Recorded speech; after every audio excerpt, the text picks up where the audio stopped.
So what was was there a genuine business deal? It's a genuine business, yeah. So tell us about this genuine business deal. What was the deal? Like I said, they do the management part. They manage the clinics. Yeah. And then, meaning I have to pay them for the management fee. So was that the same arrangement that would have applied to the Medicare 24 Tshwane District tender award? Yes. You applied? Yes. And you applied in your own name? Yes. This entity? Yes. Was that a, now they had a holding company, isn't it? Yes. Van Wyk and Venter. Yes. And the Tshwane District entity, was that your own? Yes, yes. Is that like a franchise? Yes. And did you pay for it, or did they give it to you? No, they didn't give it to me. I pay every contract that I secure, and then that's how I pay. There's the percentage that you pay for each and every contract. How much did you pay?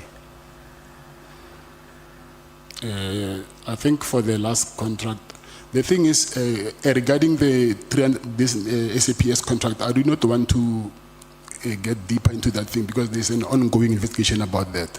So I'll prefer not to talk further about the contract of SAPS because I don't want to compromise the investigations or even incriminate myself. But can you confirm that you paid them for your franchise? Yes, I can confirm that. And when you, it's in the bank statements as well, which the police have. 4 of your 12. Statement. 12. Okay. Have you got it? Yes. Where you say, despite having a lease over the property, I could not access it. Yes. This is because SAPS members were still utilizing the hospital. We addressed a letter to the National Commissioner of South African Police Services through our then attorneys, and in paragraph 5 of the letter dated 19 January 2024, we stated as follows: through investigations, we established that the hospital was being used by members of the SAPS who has an irregular relationship of a corrupt nature with members of the police who are making sure that our client does not acquire occupation of the property. This particular facility had nothing to do with the tender awarded to Medicare 24 Tshwane. So just on that, so this letter, you say you use the word we addressed the letter. Who would that have been?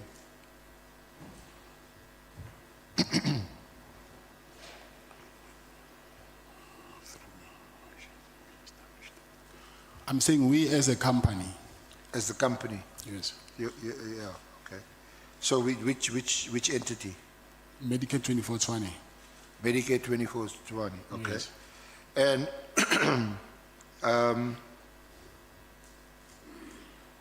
and then you say that through your investigations we established. What investigations are you referring to? Who did these investigations? And what was uncovered? Okay, we uncovered that there is police officials who, firstly when we went there, we found some police officials and we went back to Public Works. And for the second time, when we tried to go there again to check whether they're still there, we found that there's doctors who are operating there, and then they do not have a lease with Public Works. So Public Works gave them a notice to vacate the premises, and then that's when I just learned that these doctors might be working with the police officials, senior police officials, to occupy that facility. So that's when I asked if this thing can be investigated, because I was not 100% sure of my assumptions, hence I wanted it to be investigated. And who did you get to do the investigations? I went to the head of National Detectives, General Sibia, to conduct the investigations? not to conduct the investigations, to check these allegations that I had just heard that there is police officials who are operating with the doctors there. Yeah, I want to get to General Sabia, but I'm still on paragraph 12 and the contents of the letter that your erstwhile attorneys wrote, where they say that through investigations, we established that the hospital was being used by members of SAPS who has an irregular relationship of a corrupt nature with members of the police. So which investigations or investigator are you talking about? Not, when we said investigations, we're not meaning that we have appointed private investigators. I'm saying from what we heard, referring to investigations. List of these problems that you described, there was a raid on your house. Can you tell us the first raid when that was on the 6th of December? Yes, that's correct. That is the same day on which Molefi's property was also raided, is it? Yes, yeah, that's on a land after, yes. Yeah, you wouldn't have known on the 6th, but you know now that Yes. it happened either simultaneously or the same time. We don't know. But that was on the 6th. Describe to us what happened and where this took place. Was that your home address? Number 12, Plow Street, Waterkloof Ridge. That's your Waterkloof Yes, Ridge yes. address. Yeah.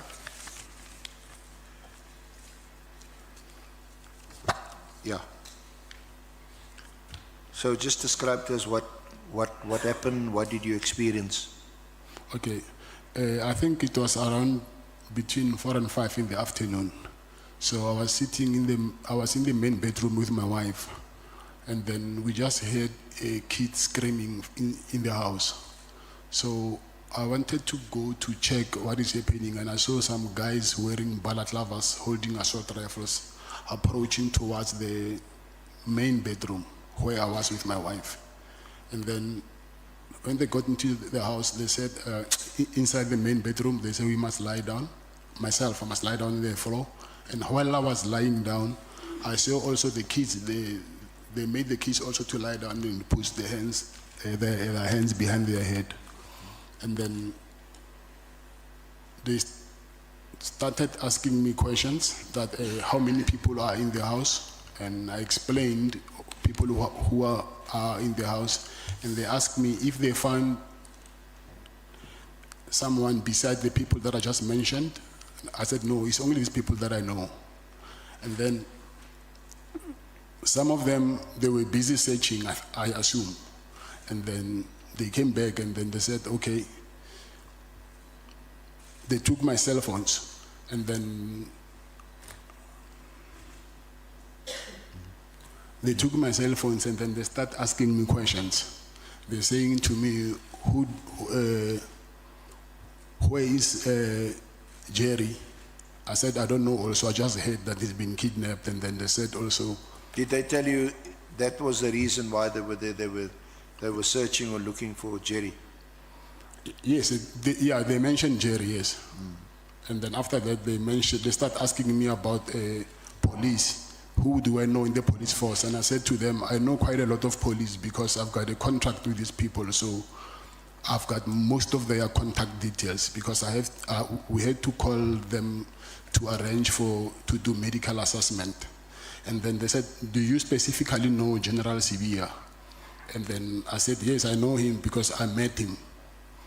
And then they said, no, besides what you're telling us, have you met him in your personal capacity? And I said, no, I don't know him in that way. And they also asked me if I know General Khan and Minister Mkunu. And then actually they took very, very long asking me about these police officials. And then after a while, it was very late, I think. They said, okay, we're taking, at the gate, there is guards there, 2 guards at the gate. So they took their weapons. It's a handgun and 2 handguns and 2 rifles. And they also took my personal firearm, and they took my watches, my cell phones, and then they said, okay, they're going to confiscate my weapons, and they'll also come to my office to confiscate the weapons from my office. I said, what was the reason for that? They're saying the safe that you have is not mounted. So that is the reason that we're taking these firearms. Sorry? The second raid was at my office. Yes, the second one is at the office, round about the 18th of December. And you say again, the police, they wore paramilitary clothing and balaclavas. They stated they wanted to inspect the firearms belonging to the security company. And after you complied, they confiscated all your firearms. Did they tell you why they were confiscating your firearms? While they were busy doing the inspections of the firearms, they asked the person who was in charge of the armory, and then they asked him, where is the spare key of the safe? And then he said he has 1 set of keys, and then the other set of key is with his boss, referring me. And then they're saying, according to the law, me as the owner of the company, I'm not supposed to have a spare key of my safe.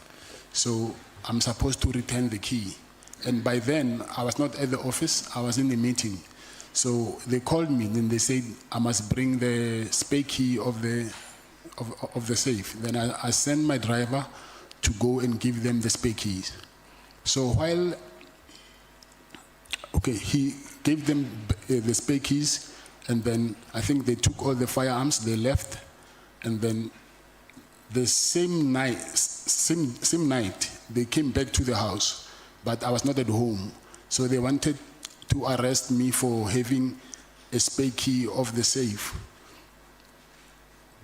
So, but when they were busy at home, I was actually on my way home, but they got to the home before me. So I just saw a lot of people wearing this paramilitary clothing inside, because the house, you can see people, even you are from the gate, you can see people from far. So I saw these people wearing like soldiers or something. And then I told the driver to drive back. And then my wife called me, said, the police are here. I said, no, I'm not coming. I'm going back to the office of the lawyers. I'm going to tell them they are back. So when they were there with my wife, they harassed her. She even now, she still has bruises. They thought maybe she was hiding me in the house. And then what worried me more is that they're saying they're looking for a spare key of the safe. They want to arrest me for a spare key of the safe. But I did not think that someone who has a spare key of his own safe, they will call special task force for him. So I thought there is more to this than what meets the eye. Yeah. So I think the following day, I'm not sure, there's a guy from KZN who called me, because the following day, that raid was on the media. So there's a guy from KZN who saw that thing on the media, and he called me, he said, I see your problems here. There's a guy in KZN who can help you with your problems. But he said, I must drive to KZN.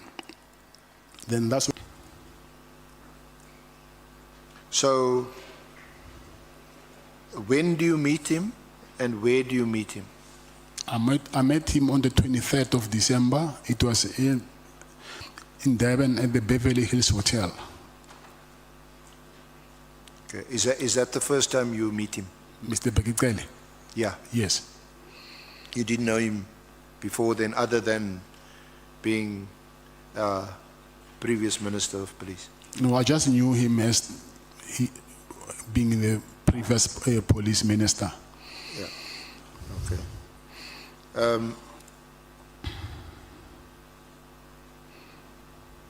And did he give you any indication that he knew about you and what you do and your business interests? This is Minister Cele. You mean while we were speaking? Yeah. Did he say, oh no, I know you, I read about you, I heard about you? Yeah, actually, he knew about my problem and when I was explaining it to him. But he didn't, I think he didn't know the face maybe, but the name and what was happening, he knew about it. Okay. So when you met him, was it your impression or clear impression that he knew about these raids on your property? No, he told me when I was explaining him my problem. He was aware of it. He was aware of it, okay. And then you say at paragraph 37 in the last line that Minister Cele then requested you to withdraw the court proceedings. And you describe it here as a gesture of goodwill, and he assured you that he would assist. Yes. You confirm that, what he said?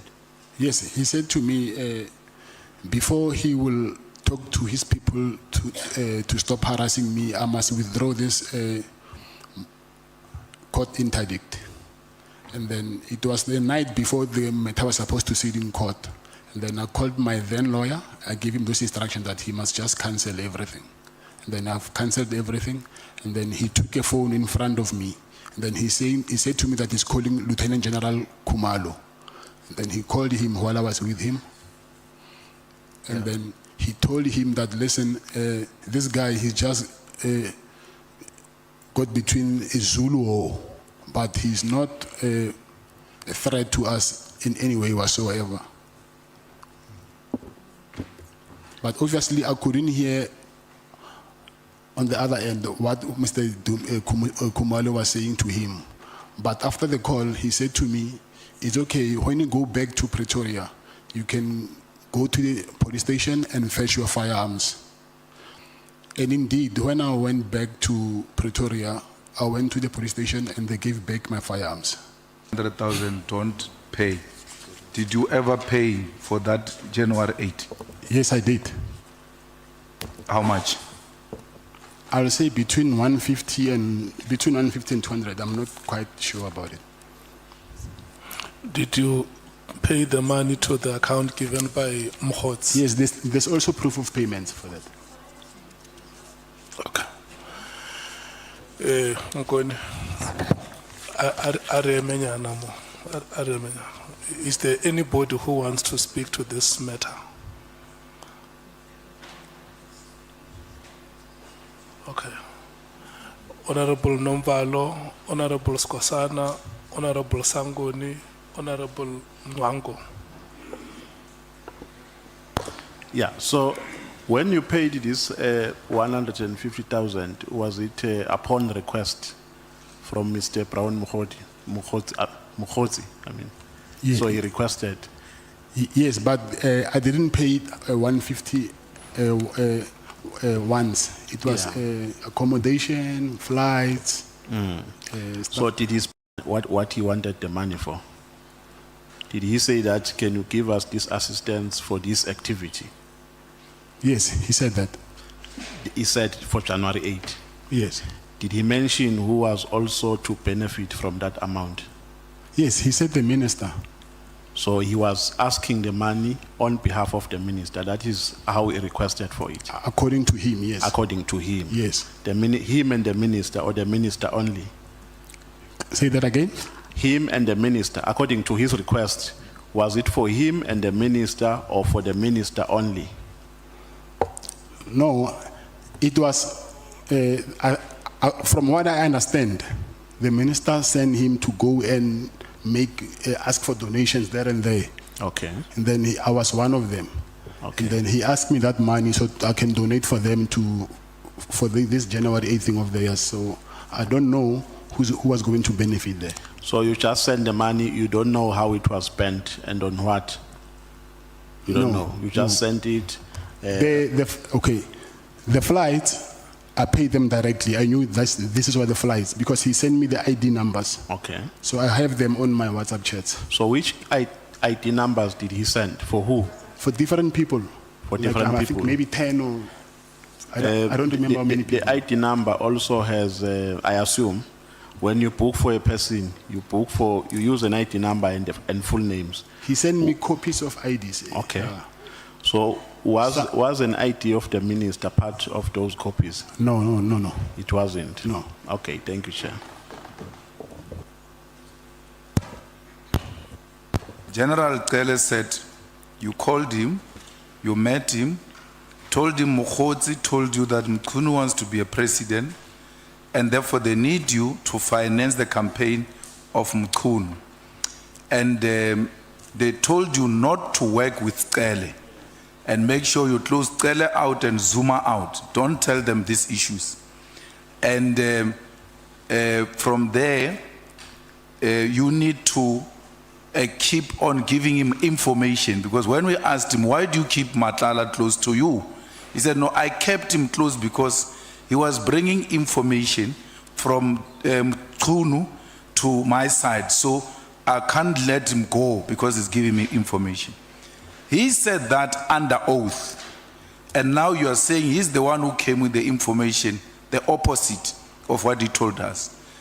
So effectively, I'm asking you, Mr. Matlala, did former Minister Cele lie under oath about those issues in relation to your name? Yes, he lied under oath. Thank you. If he was asking, he was sucking information, why would he even ask me to ask my protectors to take him and his wife to a wedding somewhere in Lanseria? So that there was no way from me sending my protectors to drive him to a wedding. There was no way he will get information from those guys. He don't know them. If he wanted information, he was supposed to all the time make sure that I'm with him so that he can suck information from me. But it was for his own benefit. I even gave him even money. If you are here to suck information, that money declare it somewhere that okay, this guy gave me this money, and then. But since we know that for him we want information, I had to ask money from him. I don't think he even declared that money. I gave him money twice. Yeah. How much did you give him, the first one and the second one? I gave him 300,000, and then on the second occasion I gave him 200,000. Okay. Honorable members, no, I want So can you just elaborate on this? And did you meet, and what was the purpose of the meeting, and what happened at the meeting? Okay, I'll go back a little bit so that we can understand how did I get to end up meeting Mr. Mkhwanazi. When I was with Mr. Cele, and then because he kept on asking me for money, and then I told him that, listen, SAPS is not paying me in time, and then also I don't even get enough purchase orders, so I'm not making a lot of money, though the contract is there, but I'm not making that money that you guys assume that I'm making. And then I told him that the person who's in charge of this contract, I think I'll say the custodian of this contract, is Lieutenant General Nkua. And then he said, yes, I know about your problem, but I think the best person that you need to talk to is General Mkhwanazi, because he's more closer than General Nkua than I am. So that's when then he arranged that meeting.